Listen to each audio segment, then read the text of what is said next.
أعوذ بالله من الشيطان الرجيم بسم الله الرحمن الرحيم سيقول لك المخلفون من الأعراب شغلتنا أموالنا وأهلنا فاستغفر لنا يقولون بألسنتهم ما ليس في قلوبهم قل فمن يملك لكم من الله شيئا إن أراد بكم ضرا أو أراد بكم نفعا بل كان الله بما تعملون خبيرا بل ظننتم أن لن ينقلب الرسول والمؤمنون إلى أهليهم أبدا وزين ذلك في قلوبكم وظننتم ظن السوء وكنتم قوما بورا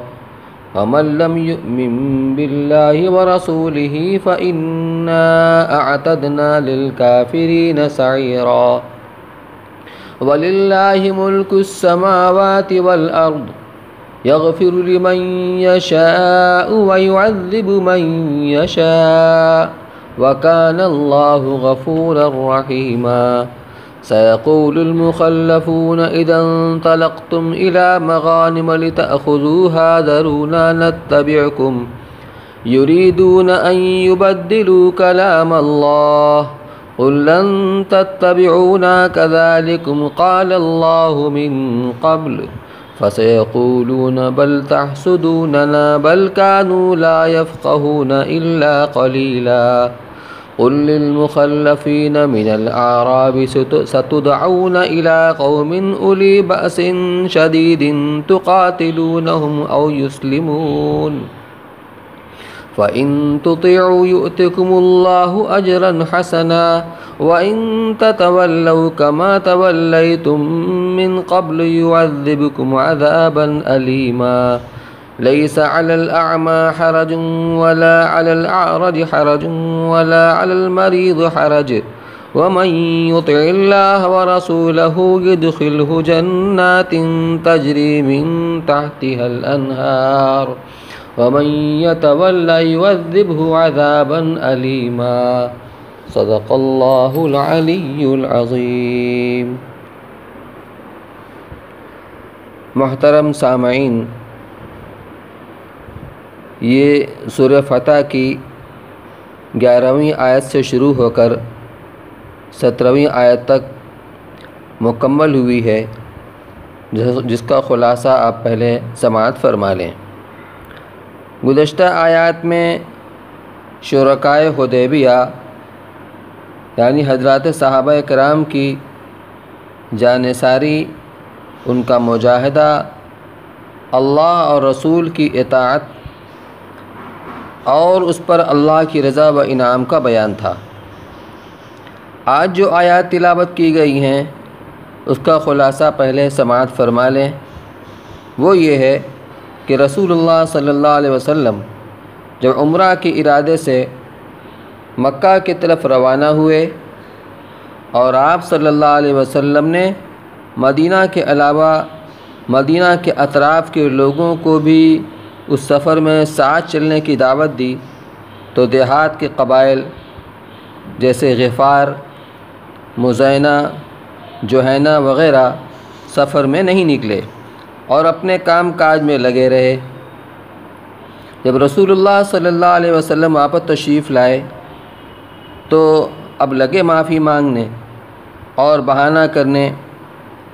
کہ حضرت ہم اپنے بال بچوں اور کاموں کی وجہ سے آپ کے ساتھ نہ جا سکے، اس لیے ہمیں معاف کر دیجئے۔ قرآن نے یہاں اسی غلط بیانی سے پردہ اٹھایا ہے کہ در حقیقت انہیں کوئی کام وغیرہ نہیں تھا،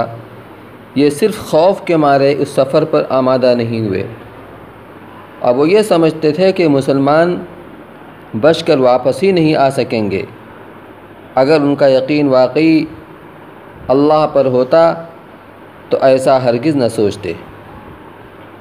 اس آیت کا مضمون صاف طور پر بتاتا ہے کہ جھوٹا عذر کرنے والے مسلمان نہیں تھے، بلکہ یہ منافقین تھے جو ہمیشہ موقع کی تلاش میں رہتے تھے، چنانچہ جدھر کچھ وقتی فائدہ دیکھا ادھر ٹوٹ پڑتے تھے۔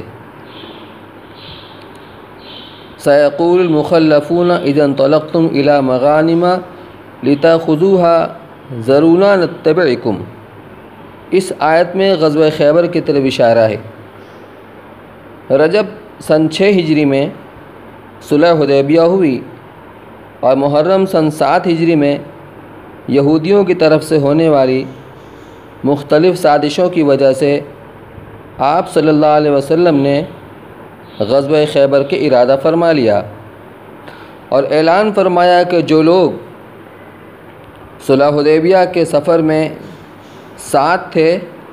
صرف انہی کو غزوہ خیبر میں شرکت کی اجازت ہوگی۔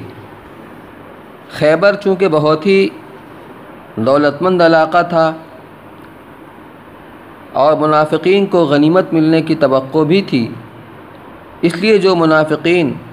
حدیبیہ کے سفر میں شریک نہیں ہوئے تھے وہ بھی خواہش مند تھے کہ انہیں غزوہ خیبر میں شرکت کا موقع دیا جائے، کیونکہ یہاں کامیابی کی زیادہ توقع تھی۔ پھر جب ان کو اس قافلے میں شریک نہیں کیا گیا تو وہ کہنے لگے کہ مسلمان ہم سے حسد کرتے ہیں اور چاہتے ہیں کہ مال غنیمت میں ہم شریک نہ ہو جائیں۔ اس آیت میں اسی پر تبصرہ کیا گیا ہے اور فرمایا گیا ہے کہ بجائے اس کے کہ وہ نادم ہوں اور اپنی غلطی کو محسوس کریں، یہ ان کی کم فہمی ہے کہ وہ رسول اللہ صلی اللہ علیہ وسلم کے وفادار اور جانثار ساتھیوں پر تہمت رکھتے ہیں۔ یریدون ان یبدلوا کلام اللہ، اس آیت میں فرمایا گیا کہ یہ چاہتے ہیں کہ خدا کے حکم کو بدل ڈالیں، تو مراد اس حکم سے غزوہ خیبر اور اس کی غنیمتوں کا صرف اہل حدیبیہ کے ساتھ مخصوص ہونا ہے۔ اور اس کے بعد کذالکم قال اللہ من قبل میں بھی یہی شرکائے حدیبیہ کی تخصیص کا قول ہے۔ اگر سوال یہ پیدا ہوتا ہے کہ قرآن میں تو کہیں اس تخصیص کا ذکر نہیں ہے، تو پھر اس تخصیص کے وعدہ کو کلام اللہ اور قال اللہ کہنا کیسے صحیح ہوا؟ حضرت مفتی شفیع صاحب رحمۃ اللہ علیہ نے اس کا جواب معارف القرآن کا نقل کیا ہے۔ فرمایا کہ علماء نے اس کا جواب دیتے ہوئے فرمایا کہ یہ تخصیص شرکائے حدیبیہ کا وعدہ جو اللہ تعالیٰ نے ذکر فرمایا ہے وہ وحی غیر مطلوع کے ذریعے رسول اللہ صلی اللہ علیہ وسلم سے سفر حدیبیہ میں فرمایا تھا۔ وحی 2 طرح کی ہوتی ہے، ایک وحی مطلوع یعنی جس کی تلاوت کی جاتی ہے، جو قرآن پاک کی شکل میں اس کو وحی مطلوع کہا جاتا ہے کیونکہ اس کی تلاوت کی جاتی ہے، اور ایک ہے وحی غیر مطلوع جس کی تلاوت نہیں کی جاتی ہے، یعنی اللہ تعالیٰ اپنے رسول صلی اللہ علیہ وسلم کے دل کے اندر جو بات ڈالتے ہیں اور جو آپ بیان فرماتے ہیں احادیث کی شکل میں، اس کو وحی غیر مطلوع کہا جاتا ہے۔ تو اسی کو اس جگہ کلام اللہ اور قال اللہ سے تعبیر فرمایا ہے۔ اس سے معلوم ہوا کہ علاوہ احکام قرآن کے جو احکام احادیث صحیحہ میں مذکور ہیں وہ بھی مذکورہ آیت کے حسب تصریح کلام اللہ اور قول اللہ میں داخل ہیں۔ جو ملحدین احادیث رسول صلی اللہ علیہ وسلم کو حجت دین نہیں مانتے، یہ آیتیں ان کے الہات کو کھولنے کے لیے کافی ہیں۔ قُل لَن تَتَّبِعُونَا، اس میں جو تاکیدی طور پر متخلفین حدیبیہ سے یہ فرمایا گیا ہے کہ تم ہرگز ہمارے ساتھ نہیں ہو سکتے، یہ صرف غزوہ خیبر کے ساتھ خاص ہے، آگے اور کسی جہاد میں شریک نہ ہو سکیں یہ اس سے لازم نہیں آتا۔ اسی وجہ سے بعد کے غزوات میں مزینہ اور جوہینہ قبائل آپ کے ساتھ شریک بھی ہوئے۔ دوسری بات یہ کہ غزوہ خیبر کے وقت جتنے متخلفین حدیبیہ تھے سب کو اس جہاد کی شرکت سے روک دیا گیا تھا۔ حالانکہ ان میں سب منافق نہیں، بعض مسلمان بھی تھے، اور بعض گو اس وقت منافق تھے مگر بعد میں سچے ایمان کی ان کو توفیق ہو گئی تھی۔ اس لیے ایسے لوگوں کی دلجوئی کے لیے اگلی آیات آئیں جن میں ان کو تسلی دی گئی ہے کہ اگرچہ غزوہ خیبر اللہ کے وعدے کے مطابق اہل حدیبیہ کے لیے مخصوص کر دیا گیا تھا، مگر جو مخلص مسلمان ہیں اور دل سے شرکت جہاد چاہتے ہیں ان کے لیے دوسرے مواقع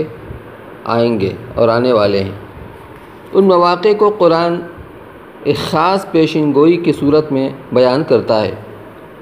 جس کا ظہور حضرت صلی اللہ علیہ وسلم کے بعد ہونے والا ہے۔ چنانچہ ارشاد خداوندی ہے ستدعون الی قوم اولی باس شدید تقاتلونہم او یسلمون، یعنی ایک ایسا وقت آنے والا ہے جب تمہیں جہاد کی دعوت دی جائے گی اور یہ جہاد ایک بڑی سخت جنگجو قوم کے ساتھ ہوگا، اور تاریخ اسلام شاہد ہے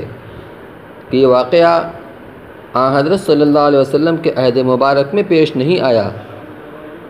اور غزوہ تبوک میں جو سن 9 ہجری میں پیش آیا اگرچہ مقابلہ ایسے ہی قوم سے تھا مگر اس میں قتال کی نوبت نہیں آئی۔ حضرت صلی اللہ علیہ وسلم اور صحابہ بغیر قتال کے واپس آئے، اور غزوہ حنین میں نہ ان کو قتال کی دعوت دینا ثابت ہے اور نہ اس وقت مد مقابل کوئی ایسی قوم تھی جو سخت ساز و سامان والی ہو۔ اس لیے بعض ائمہ تفسیر نے فرمایا کہ اس سے مراد روم و فارس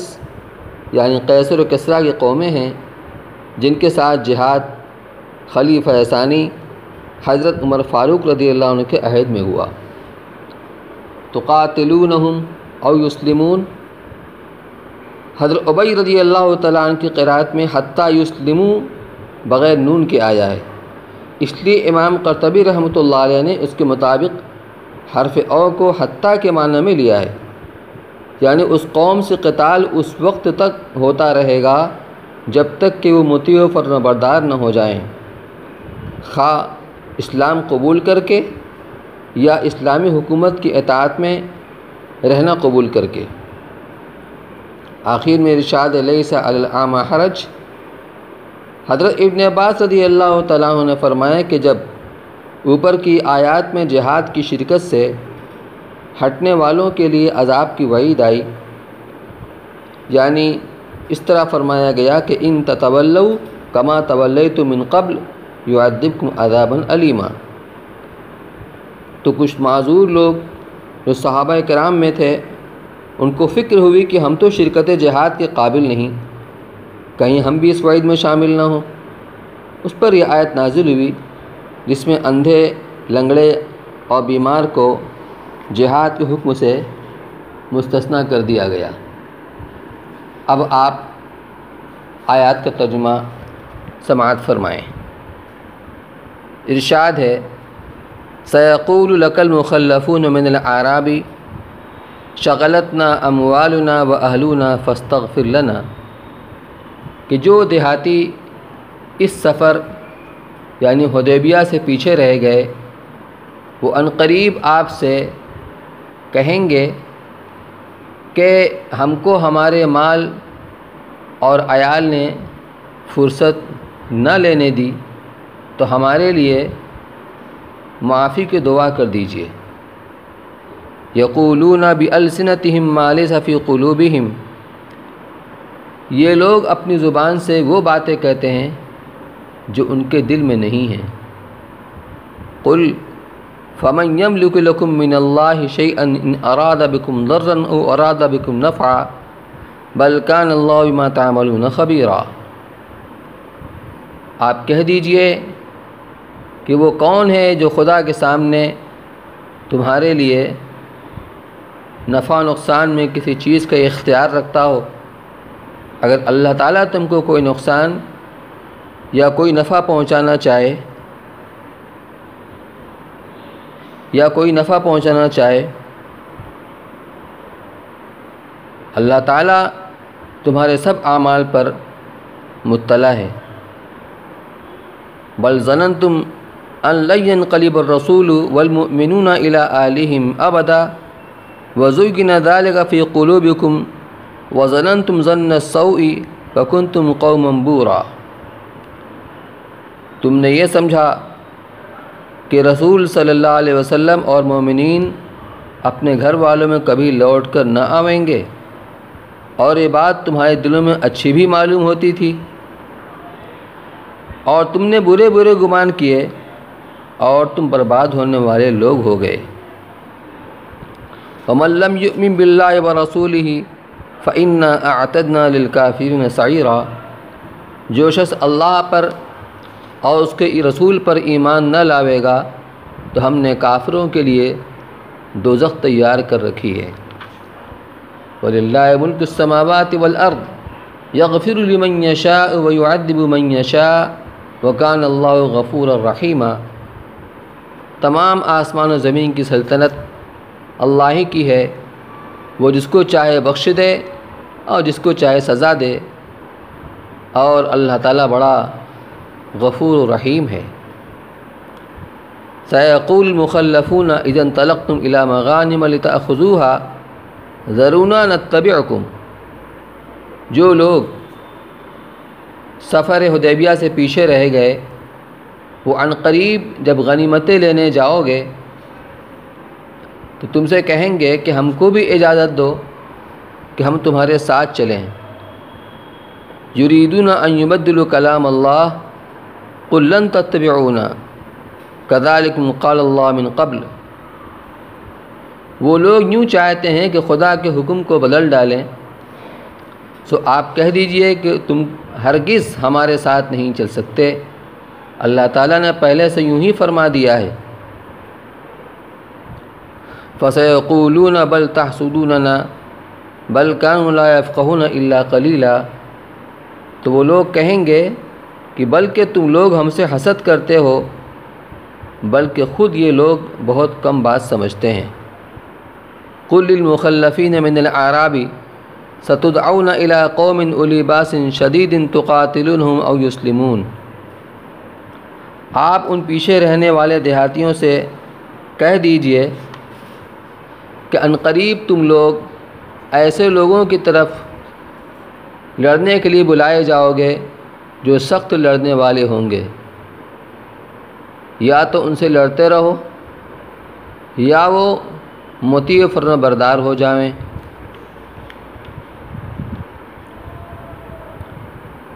فَإِن تُطِيعُوا يُؤْتِكُمُ اللَّهُ أَجْرًا حَسَنًا وَإِن تَتَوَلَّوْا كَمَا تَوَلَّيْتُم مِّن قَبْلُ يُعَذِّبْكُمْ عَذَابًا أَلِيمًا، سو اگر تم اطاعت کرو گے تو تم کو اللہ تعالیٰ نیک بدلہ دے گا، اور اگر تم اس وقت بھی روگردانی کرو گے جیسا اس سے قبل روگردانی کر چکے ہو تو وہ دردناک عذاب کی سزا دے گا۔ لَيْسَ عَلَى الْأَعْمَى حَرَجٌ وَلَا عَلَى الْأَعْرَجِ حَرَجٌ وَلَا عَلَى الْمَرِيضِ حَرَجٌ، نہ اندھے پر کوئی گناہ ہے اور نہ لنگڑے پر کوئی گناہ ہے اور نہ بیمار پر کوئی گناہ ہے۔ وَمَن يُطِعِ اللَّهَ وَرَسُولَهُ يُدْخِلْهُ جَنَّاتٍ تَجْرِي مِن تَحْتِهَا الْأَنْهَارُ وَمَن يَتَوَلَّ يُعَذِّبْهُ عَذَابًا أَلِيمًا، جو شخص اللہ اور رسول کا کہنا مانے گا اس کو ایسی جنتوں میں داخل کرے گا جن کے نیچے نہریں بہتی ہوں گی، اور جو شخص روگردانی کرے گا اس کو دردناک عذاب کی سزا دے گا۔ واللہ اعلم۔ سبحان اللہ بحمدہ، سبحانک اللہم وبحمدک، نشہد ان لا الہ الا انت، نستغفرک ونتوب الیک۔